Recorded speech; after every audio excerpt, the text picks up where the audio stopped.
terra boa pra danar, o meu sítio faz divisa com as terras da Sinhá.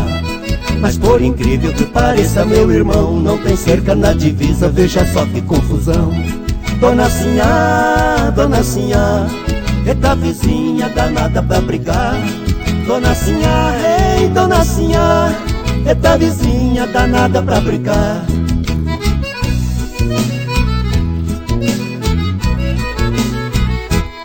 Finquei um pau bem em cima da divisa, a vizinha muito brava, chega esse pau pra lá.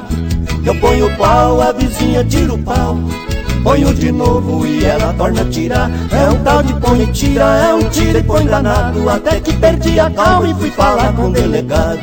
Dona Sinhá, eita vizinha danada pra brigar. Dona Sinhá, ei, Dona Sinhá, eita vizinha danada pra brigar.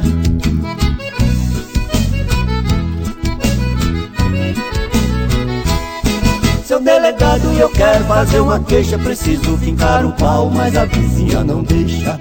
Me compreenda, por favor, não leva a mal, quero sua segurança pra poder fincar o pau. Dona Sinhá, eita vizinha danada pra brigar. Dona Sinhá, ei, Dona Sinhá, eita vizinha danada pra brigar.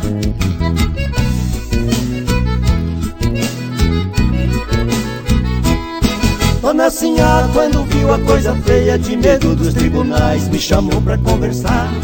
Ela me disse, você tem toda a razão, eu não quero confusão, eu não quero mais brigar.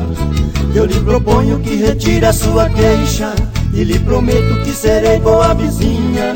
Me dê a mão como prova de amizade, põe o pau onde quiser que eu vou ficar na minha. Dona Sinhá, eita vizinha danada pra brigar. Dona Sinhá, ei, Dona Sinhá, eita vizinha danada pra brigar. Eita vizinha danada pra brigar. Eita vizinha danada pra brigar. Eita vizinha danada pra brigar. Eita vizinha danada pra brigar. Eita vizinha danada pra brigar.